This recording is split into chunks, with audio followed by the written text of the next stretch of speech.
Pero ang tanong natin dito, kung sila nang gagalaiti sa mga cabinet secretaries, sa mga bureau directors at pinagagalitan nila dahil sa ano ka ba? Ngayon ka lang humihingi ng perang yan. Hindi mo sinama sa NEP yan. Nung nagkaroon ng budget hearing, wala ka sinasabi na ganyan, etc. etc. Mga importante, mga proyekto sa gobyerno para sa mga kababayan natin, etc. etc. Pinagagalitan. Pero dito, wala sa NEP, nagawan nila ng paraan nang hindi man lamang nagkaroon ng masinsinan na pag-aaral sa epekto nito sa pangkalahatan sa atin.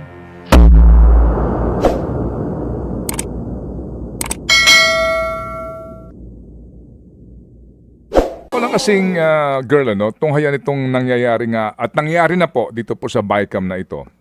And again, with all due respect ho sa kanila, kasi ang hinihingi lang po mga kapatid sa original po na proposal ng gobyerno under the NEP.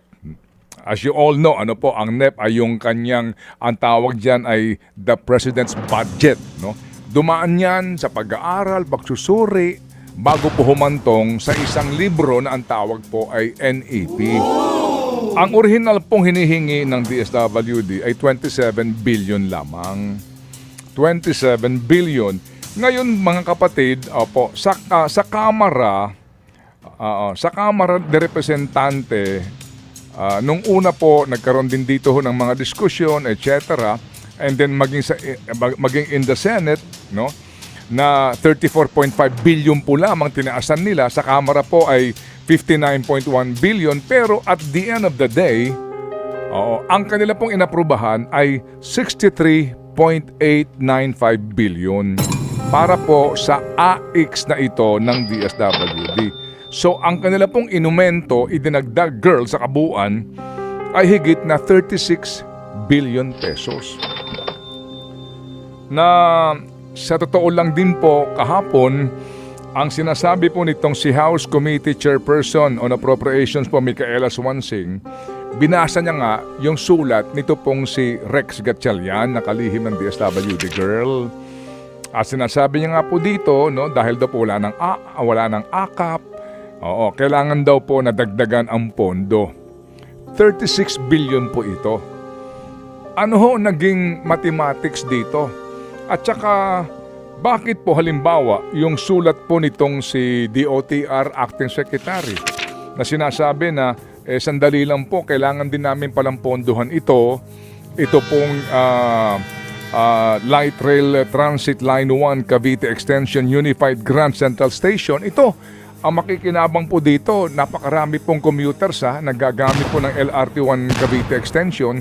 Papunta po dito sa LRT, kumbaga junction na po, no? Pag-change mo ng train. At maging ito pong automated fare collection system na gagamitin po sa ating railway sa Metro Manila. Ang hinihingi po na pondo ho dito na realignment ay 3.6 billion. Nang gagalaiti sila. At sinasabi nila, girl, ay sandali lang, bakit nung una hindi nyo ang dami yung nilang pagalit. Ang dami nilang sinasabi. So dito po sa DOTR, sige, pagbibigyan namin pero ibabawas po ito sa mga foreign funded projects, yung alokasyon na ito. Kasi nga pag meron kang dinagdagan, may kukunan ka. Ganyan po yan, no ho? Pag meron kang binawasan, saan mo kukunin? Pag meron kang binawasan, meron kang dadagdagan. Tama. Pag meron kang dinagdagan, may meron kang babawasan pinagkunan. ka. Oo. Opo. Mawalang galang lang po sa mga overacting na mga trapo. Mawalang galang lang po sa inyo.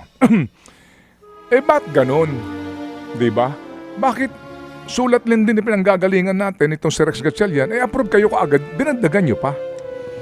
Ano ho mathematics dito? Anong paliwanag po dito? Meron pa ho kayong MAIF na dinagdagan nyo rin po. Magkano na po ang MAIF na ito ngayon? 51 billion na, girl. So kapag kinuwenta mo ito ng mga paayuda sa MAIF pa lamang at saka dito po sa kanila pong AIX na ito, higit na po ito mga kapatid, 100 bilyong piso. Hindi pa kasama ang tupad. Pati NDRRMC, binigyan nyo rin po ng pera daw ho para sa ayuda sa mga sinalanta. Ano ito? Mawalang galang lang po And then, ang laging kinakatwiran nila, dapat daw yan na pag-uusapan sa committee level, etc. Oo. At dapat daw nanggagaling sa NEP. Bakit po yung sinasabi po ninyo na idinagdag para po sa subsistence allowance? Mawalang galang po sa ating mga kaibigan na mga retired na mga general na naglingkod nga po sa bayan. Hindi natin minamaliit. Girl, ang kanilang sakripisyo para po sa bayan. Pero hindi lang po naman din sila At sila po mga kapatid, kakataas lang din po ng sweldo. Mga kapatid, yung pong announcement na yan ng Presidente sa kanyang executive order, ang sinasabi niya, sa 2027, ilalagay na sa NEP ito. Pero sa 2026 po, hahanapan pa ito ng pagkukunan ng pera. So, ibig sabihin po, wala ito sa NEP. At hindi maitatanggi, bagamat nangangatwiran po dito ang palasyo na ito'y walang kaugnayan sa political instability na parang out of the blue, nagkaroon ng announcement ang ating presidente. Ang halaga mga kapatid para po dito ay 23 billion pesos. 23 billion pesos. Nagawan po nila ng paraan ito. Hindi ba? Ang tanong, wala sa NEP bakit? Napag-usapan daw nila sa plenaryo at nahanapan nila ng pera. Saan nila kinuha itong perang ito? Ano ang kanilang binawasan dito? Hindi po ba? Sino ho talaga ang nakiusap dito, Presidente, na hanapan po ng paraan ito kasi mapapahiya siya? Pero ang tanong natin dito, kung sila nang gagalaiti sa mga cabinet secretaries, sa mga bureau directors at pinagagalitan nila dahil sa ano ka ba? Ngayon ka lang humihingi ng perang yan. Hindi mo sinama sa NEP yan. Nung nagkaroon ng budget hearing, wala ka sinasabi na ganyan, etc. etc. Mga importante, mga proyekto sa gobyerno para sa mga kababayan natin, etc. etc. Pinagagalitan. Pero dito, wala sa NEP, nagawan nila ng paraan. Nang hindi man lamang nagkaroon ng masinsinan na pag-aaral sa epekto nito sa pangkalahatan sa atin. Mabilis lang ito. Kasi gusto ko pang ikunik itong mga ayuda na ito sa basic na hinihingi. Lang Center of the Philippines, humihingi lang po ng 1 billion para sa kanilang building, kinakailangan pang PPP. Panginoon Diyos, patawarin niyo po kami. Eto lang Ano naman ang mathematics nyo dito po sa pagtataas at agad nyong pagpayag na ponduhan ito? Nang wala man lang pong kaukulampong pag-aaral kasi sinasabi na po ng mga nag-aral dito, mismo alam ito ni Mr. Common Sense. Alam din ito ni Ben Jokno. Alam ito ng economic managers. Correct. This is not healthy sa ating pong fiscal position in the years to come. Bakit? Mga kapatid, tayo po, ikaw, ako, sa pribado ay miyembro ng SSS. Looking forward tayo sa ating retirement. Pero, yung pong pera na siya pong ating matatanggap from our retirement ay hango sa ating contribution bilang mga miyembro. Hindi po ba? Purely yaan pera ng mga miyembro na nag-aambag-ambagan for their retirement benefits. Ang GSIS, ganun din. Mga kapatid, dito po sa militar, iba ang setup.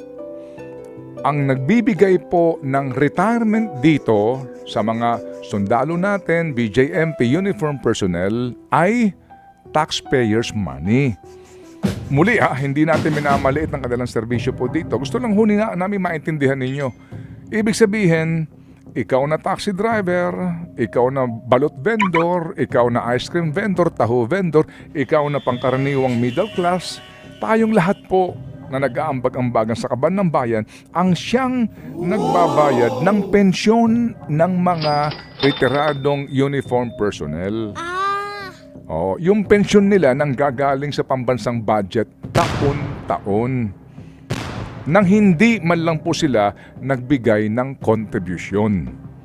Ang sistiho dito, kapag itinaas mo ang kasalukuyang sweldo ng uniform personnel, automatic tataas din yung indexation na tinatawag, tataas din ang pensyon ng mga unipormadong kagawad ng ating pong pamahalaan.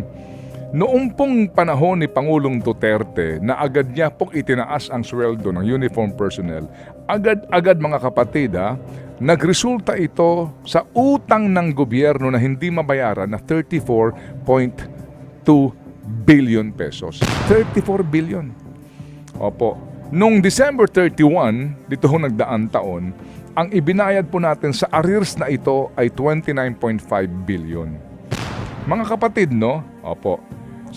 Ngayon pong 2023 lamang, ang kabuang budget for pensyon ng uniform personnel ay 139.51 billion na.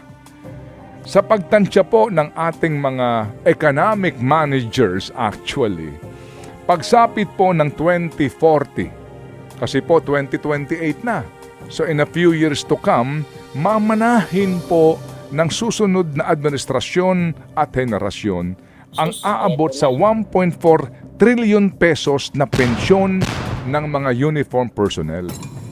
Ibig sabihin, pag nagkaroon ka na ng budget, mga kapatid, na aabot siguro sa 10 trilyon, yung higit pong 1 trilyon dyan, pang pensyon pa lang nila.